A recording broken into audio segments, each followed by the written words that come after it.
Hello everyone. आपने एक famous quotation जरूर सुनी होगी। The word impossible is not in my dictionary. यानी असंभव शब्द मेरी डिक्शनरी में है ही नहीं। ऐसा माना जाता है कि ये कोटेशन नेपोलियन बोनापार्टे की है, जो यकीनन सूचक है नेपोलियन के डिटर्मिनेशन की और उसके इस आत्मविश्वास की कि कोई बाधा उसे रोक नहीं सकती। मुझे ये कोटेशन कल अचानक बहुत समय बाद याद आई, जब बीती देर शाम मुझे मेरे कॉलेज के कुछ दोस्त मिले और बातों बातों में प्रोफेसर कपूर का जिक्र छिड़ गया। ये कोटेशन मुझे प्रोफेसर कपूर के जिक्र से क्यों याद आई, ये मैं थोड़ी देर बाद आपको बताऊंगा। पहले मैं आपको प्रोफेसर कपूर के बारे में कुछ बताऊं। प्रोफेसर कपूर बेसिकली चंडीगढ़ से थे और करीब 15-20 साल पहले रिटायर हो चुके होंगे। रिटायरमेंट के बाद प्रोफेसर कपूर कहाँ सेटल हुए हमें पता नहीं, कोई राब्ता नहीं था कई सालों से। खैर, कॉलेज की साइंस एंड टेक्नोलॉजी फोरम के कोऑर्डिनेटर थे प्रोफेसर कपूर, जहां उनसे मेरी पहली मुलाकात हुई थी जब मैं वॉलंटरी मेंबर बना था उस फोरम का सेकंड ईयर में।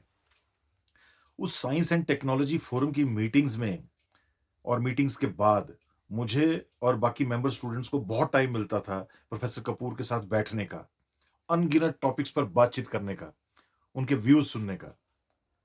Professor Kapoor we all admired as a great thinker. लगभग हर विषय पर उनकी डिफरेंट सोच थी, अलग अप्रोच होती थी। He was a gentle yet strict, friendly, frank yet moody professor. Genius अक्सर कुछ हटकर होते हैं।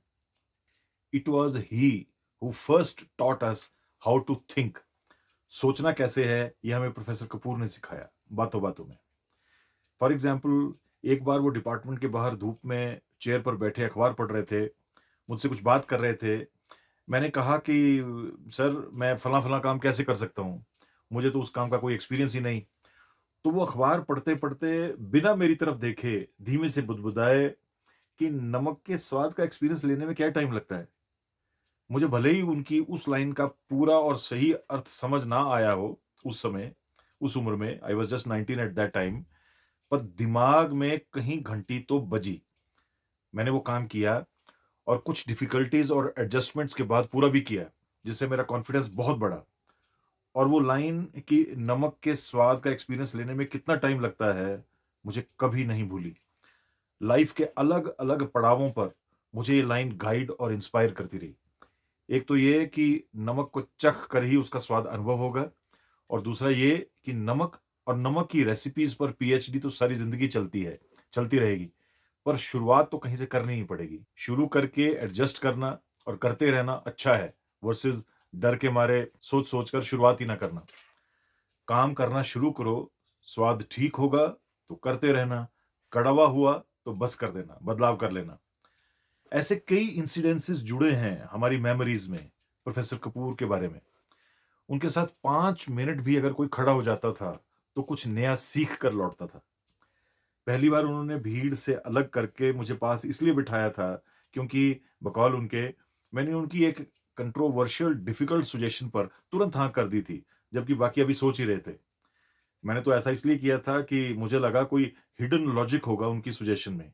आई ट्रस्टेड हिज जीनियस।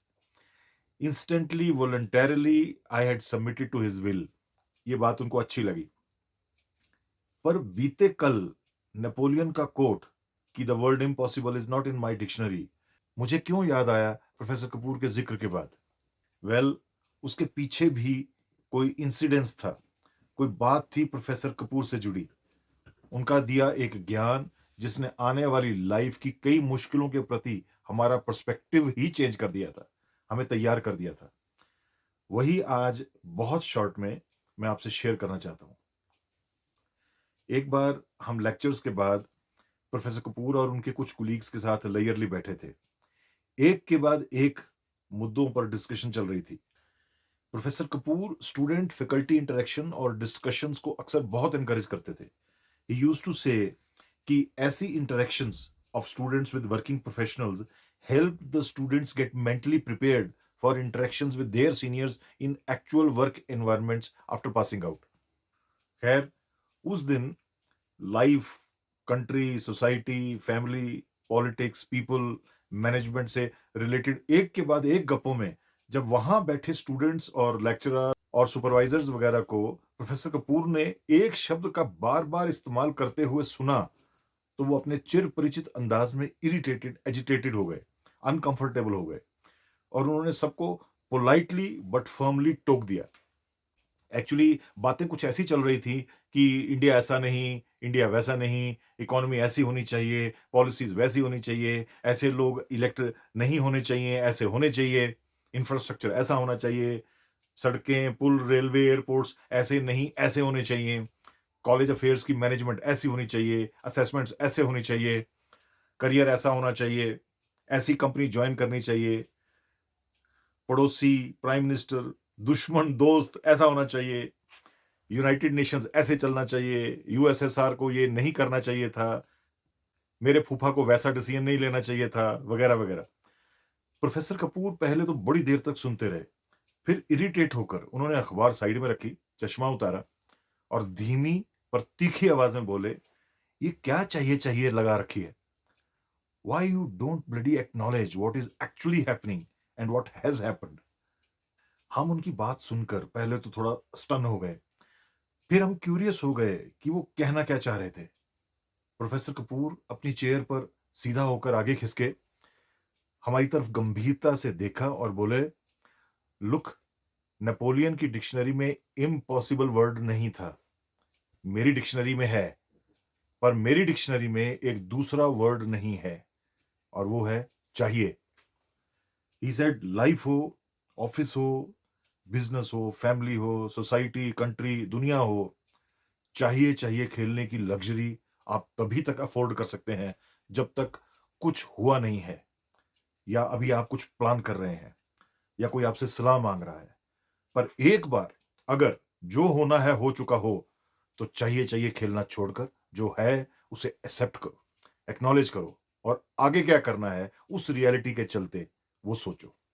क्रिब करने से, कंप्लेंट करने से, पछताने से कुछ नहीं होगा, सिर्फ टाइम वेस्ट होगा, नेगेटिविटी फैलेगी। वो बोले, जो है, जैसा है उसे कबूल करो। थोड़ा रोना है या गुबार निकालना है तो रो लो, गुबार निकाल लो। And once you are done with it, ask what to do now with that situation. जो स्थिति जैसी है वैसी है, नहीं होती तो बेटर होता, हु नोज, पर अब है तो है। अब बताओ क्या करना है।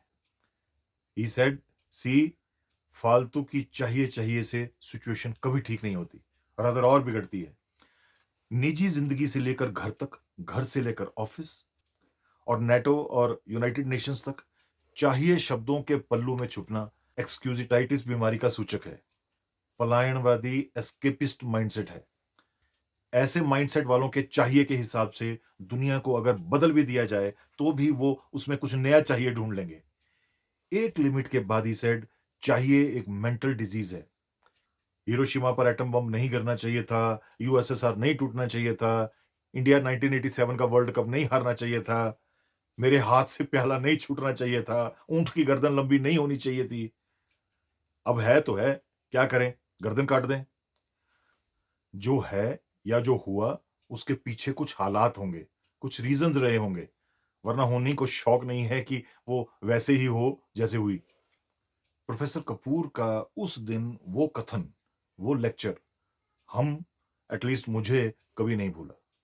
और इस एक लाइफ फिलॉसफी ने सिंगल हैंडेडली मेरी लाइफ का स्ट्रेस 50% तक कम किया है, हमेशा। और अनगिनत मौकों पर डिफिकल्टी में मुझे रास्ता दिखाया है, प्रेरित किया है कि मैं सिचुएशन को, रियलिटी को एक्सेप्ट करूं, एक्नॉलेज करूं, स्टेट ऑफ डिनायल में ना रहूं, हाथ पर हाथ रखकर ना बैठूं, कुछ करूं, जो भी मैं कर सकता हूं। चाहिए को छोड़ो की फिलॉसफी मुझे प्रैक्टिकल बनने, प्रैग्मेटिक अप्रोच रखने के लिए हमेशा याद करवाती है, चेताती है। गरीबों के लिए जो कर सकते हो करो, टनल में ट्रैप्ड लोगों को रेस्क्यू करने के लिए जो कर सकते हो करो, इकोनॉमी को सुधारने के लिए, शहर को साफ रखने के लिए, मौत को टालने के लिए, रिश्ते सुधारने के लिए, नौकरी बचाने के लिए जो कर सकते हो करो, पर चाहिए मत खेलो, चाहिए का ज्ञान मत दो। चाहिए की बात करनी है तो पहले ये बताओ कि इन हालातों में अब क्या करना चाहिए। Thank you for your time. God bless you.